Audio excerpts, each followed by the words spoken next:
कराची में शादी के 2.5 साल बाद 2 बच्चों की मां को अपने घर में पुरस्कार तौर पर हलाक कर दिया गया।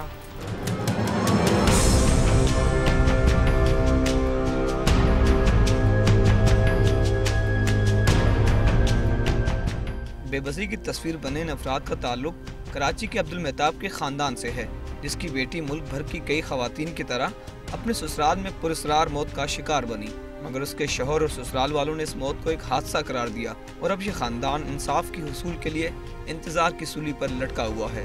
अब्दुल मेहताब ने 2.5 साल कबल अपनी नाजो पली बेटी 22 साला रीमा की शादी मुकामी मेडिसिन कंपनी के मुलाजिम फ़हीम से की थी। शादी के बाद चंद माह तो खैर आफियत से गुजरे, लेकिन उसके बाद घर में होने वाले सास बहू के झगड़ों से घरेलू माहौल में तलखियाँ पैदा हो गई। तकरीबन उसका 2.5 साल हुए हैं। वो शादी के 2 महीने के बाद अपनी वालदा को आके बताती थी कि मेरे सास और जेठ की तरफ से मुझे, पहले सास का बताती थी, बाद में उन्होंने जेठ का बताया कि भाई जेठ भी मुझे सताते हैं और जिस तरह मतलब परेशान रहती हूँ, शोर सुनते नहीं हैं। शादी के बाद रीमा के यहाँ 2 बच्चों की पैदाइश भी हुई, मगर फिर भी हालात नहीं बदले। रीमा के घर वालों के बकौल उसकी सास और ससुराल के दीगर अफराद की जानिब से उसे मुसलसल ज़हनी अजियत दी जाती थी और रीमा की सास ने उस पर बेजा पाबंदियां आयद कर रखी थी। उनके मुताबिक इन हालात की वजह से वो अपनी बेटी से भी मिल नहीं पाते थे। उनके बकौल रीमा को उनसे मिलने की इजाज़त नहीं थी और ना ही वो मोबाइल फ़ोन पर अपने माँ बाप से बात कर सकती थी। जब भी आती थी टेंशन में आती थी, परेशानी में आती थी, हमसे देखा नहीं जाता था और हमारा आना उनको पसंद नहीं होता था, उसके ससुराल वालों को। मेरा जाना वहाँ का पसंद नहीं करते थे, मना करते आप लोग नहीं आया करें हमारे घर। मैं क्यों नहीं आया करे, लाजिम बात है, माँ तो जाएगी ना अपनी बेटी के यहाँ। दिन ऐसे ही गुजर रहे थे कि 7 अप्रैल की शाम अब्दुल मेहताब के फ़ोन पर आने वाली कॉल में उसे बताया गया कि रीमा का एक्सीडेंट हो गया है। ये खबर अब्दुल मेहताब के आसाब शल कर देने के लिए काफ़ी थी, लेकिन अस्पताल में पहुंचने के बाद एक स्ट्रेचर पर अपनी बेटी की लावारिस हालत में पड़ी लाश देखकर तो इसका रहा सहा हौसला भी ख़त्म हो गया। नंबर फ़हीम का था, आवाज़ किसी और की थी। मैं जाहिर है बाप था, मैं फ़ौरन पहुंचा। वहाँ मैं गया तो वहाँ कोई मुझे नज़र नहीं आया। मैंने डॉक्टर ने से पूछा तो उसने बताया कि आप इधर जाओ। आप कौन है? वालिद। मैंने कहा वालिद। तो उन्होंने बोला कि वो तो एक्सपायर हो गई है, लेकिन उसके ससुराल वाला वहाँ पे कोई भी नहीं था, लावारिस लाश पड़ी थी। रीमा के सर पर चोट लगी थी और इसके ससुराल वालों ने अस्पताल में बताया कि रीमा सीढ़ियों से गिरकर हलाक हुई है।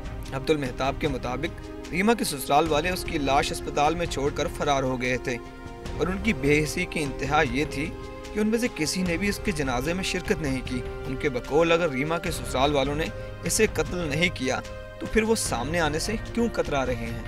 सीढ़ियों से गिरती या वो कह रहे हैं पॉइजन था, ऐसा कुछ नहीं था। उनकी बॉडी बिल्कुल ठीक थी। अगर वो कहीं से भी गिरती तो उनके फोरहेड पे, हाथ पे, चिन पे, होंठ उनके जो थे वो सही होते, ब्लू हो जाते। वो बिल्कुल पिंक थे, सिर्फ उनके यहाँ से यहाँ तक।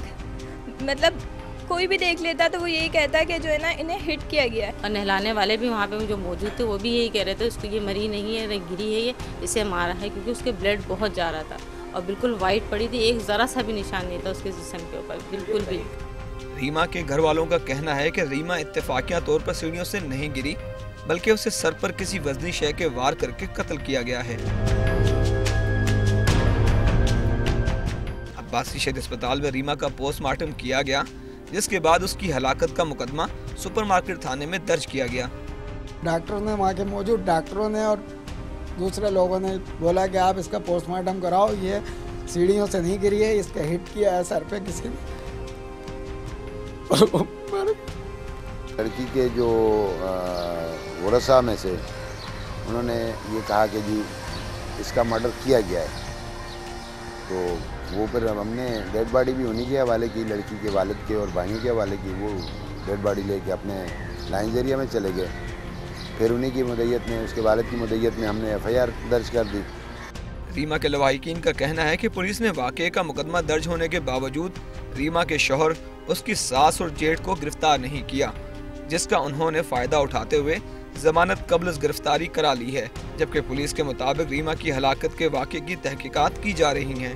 पुलिस को मौका वारदात से कोई गवाह नहीं मिला, इसलिए मेडिकल रिपोर्ट का इंतजार किया जा रहा है, जिसके बाद केस में कोई पेशरफ्त हो सकेगी। क्योंकि मौके का एविडेंस जो है ना, हमें कोई भी ऐसी एविडेंस नहीं मिल रही है जिसकी वजह से अभी तक जो है ना वो मामलात चल रहे हैं। उसकी जो पीएम रिपोर्ट हमें मौसूल हुई है तो उसमें जो उसके सर पे चोट लगी हुई थी उसी से ही डॉक्टर ने उसकी मौत वाक़या होना लिखा है।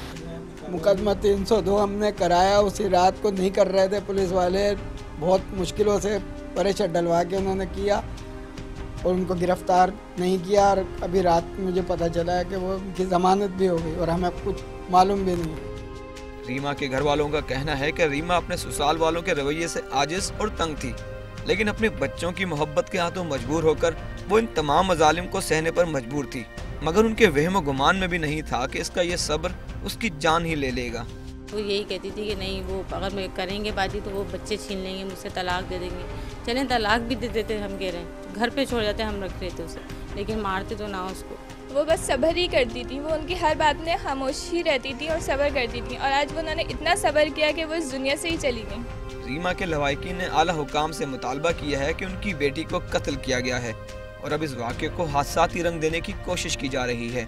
उन्हें इंसाफ फराहम किया जाए। इतना गहरा उसके सर पे यहाँ पे जख्म है, डॉक्टरी रिपोर्ट में भी आ गया है कि उसको कोई चीज़ हिट की गई है, तो उनको चीफ जस्टिस से अपील करते हैं कि वो इंसाफ दिलाए।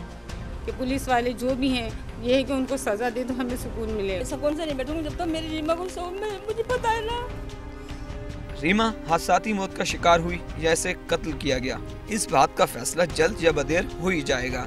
मगर उसके बच्चों के मुस्तकबिल का कुछ नहीं पता, जिनके सरों से उनकी माँ का साया हमेशा के लिए उठ गया है। कैमरामैन सरफराज फारूक के साथ सालिक शाह, समा, कराची।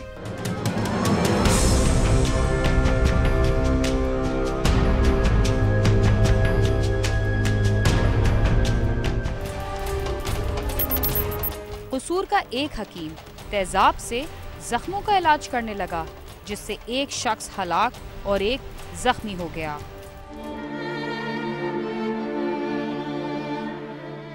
कसूर के नवाही इलाके दशहरा ग्राउंड का रहायशी मोहम्मद असगर घर का वाहिद कफील था। वो मेहनत मजदूरी करके घर वालों का पेट पाल रहा था। चांद माह कबल मोहम्मद असगर और उसकी बहन नजमा पुरस्रार जल्दी बीमारी में मुब्तला हो गए। उनके बाजू और जिस्म बीमारी की जद में आए, जहां जख्म बन गए। कई जगहों पर इलाज करवाया मगर बीमारी ठीक ना हुई। चंद रोज कबल मोहम्मद असगर की बूढ़ी माँ किसी रिश्तेदार के कहने पर अपने बेटे और बेटी को करीबी गांव और राड़ा में सलीम नामी हकीम के पास ले गई, जिसने दवाई के साथ साथ जख्मों पर लगाने के लिए एक केमिकल दिया जो कि तेजाब था। घर आकर जब असगर और उसकी बहन ने वो केमिकल अपने जख्मों पर लगाया तो जख्मों में जलन शुरू हो गई। तकलीफ की शिद्दत से दोनों बेहोश हो गए। उन्हें फौरी तिबी इमदाद के लिए डिस्ट्रिक्ट अस्पताल कसूर ले जाया गया, जहां असगर दम तोड़ गया, जबकि नजमा को तिबी इमदाद दी जा रही है। इसने दवाई के 500 रुपए भी लिए थे। घर आकर जब दवाई लगाई तो जहाँ जहाँ दवाई लगी वहाँ से धुआं सा उठा। असगर और नजमा चीखें मारते हुए बेहोश हो गए। इन्हें अस्पताल लेकर गए, जहाँ असगर मर गया। जालिम हकीम के खिलाफ सख्त कार्रवाई की जाए। असगर की हलाकत पर घर में कोहराम बरपा हो गया। पुलिस ने मुतवफ़ी की वालदा मजीदा बीबी की रिपोर्ट पर हकीम सलीम के खिलाफ मुकदमा दर्ज कर लिया है। तहम अभी तक उसे गिरफ्तार नहीं किया गया। हकीम का कहना है कि वो किराने की दुकान चलाता है, साथ ही हिकमत भी करता है। उसे नहीं मालूम था कि इस केमिकल से किसी की मौत भी वाक़या हो सकती है। मुदैया घर गए हैं, वहाँ से उनकी जो बेटी जिसको भी दवाई लगाई गई थी उसका मुलादा करवाया। उसका भी जो रिज़ल्ट है वो शज्जा खफीफा है। बाकी उन्होंने सैंपल भिजवाए हैं को लाहौर लेबार्ट्री। जो रिपोर्ट है कि उस समय जो दरख्वास्त उन्होंने मूव की थी उसके मुताबिक हमने वो फिर इलाज कर दिया है। परचून की दुकान आ जाते दवाई दे दी है। असगर की वालदा मजीदा बीबी का कहना है कि जाली हकीम ने उसके बुढ़ापे का सहारा छीन लिया। उसके पास तो इतने पैसे भी नहीं कि अब अपनी मरती हुई बेटी का इलाज करवा सके। हुकूमत इसका नोटिस ले। पुलिस मुलजम को जानबूझकर गिरफ्तार नहीं कर रही। मेरे साथ बहुत जुल्म हुआ है। मेरा जवान बेटा इस जालिम ने छीन लिया। वो हकीम ने मेरे बेटे का कातिल है। इसे सख्त से सख्त सजा दी जाए। नीम हकीम और ताई डॉक्टर अरसा दराज से इंसानी जानों से खेल रहे हैं, मगर इंतजामिया की तरफ से उनके खिलाफ मुनासिब कार्रवाई ना होने पर आए दिन कोई ना कोई शख्स जान की बाजी हार जाता है। मुतासरा खानदान ने वज़ीर आला पंजाब मियां शहबाज शरीफ से अपील की है कि अताई डॉक्टरों और हकीमों के खिलाफ सख्त कार्रवाई की जाए। साथी रिपोर्टर तारक महमूद के साथ आमिर शहजाद, समा, कसूर।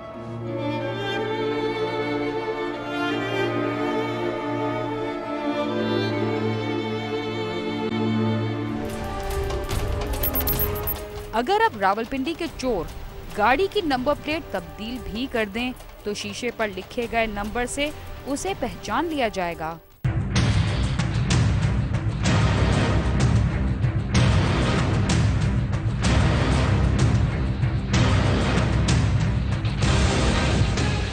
गाड़ी चोरी रावलपिंडी इस्लामाबाद की पुलिस के लिए दर्द-ए-सर बन चुकी है, जहां पुलिस इसे रोकने में कोशियां रहने का दावा करती है, मगर एक दिन में निस्फ दर्जन गाड़ियां गायब हो जाती हैं। बढ़ती हुई गाड़ी चोरी रोकने के लिए रेस्क्यू 15 रावलपिंडी ने खुसूसी मुहिम शुरू कर दी, जिसमें गाड़ियों के शीशों पर रजिस्ट्रेशन नंबर, इंजन नंबर और चेसिस नंबर कुंदा कराने के लिए मुफ्त सहूलत फराहम की गई है। चोर जो है वो गाड़ी की नंबर प्लेट फौरी तौर पर या ऑलरेडी उनके पास बनी होती हैं या वो with in half an hour या थोड़ी देर में गाड़ी की नंबर प्लेट चेंज कर लेता है।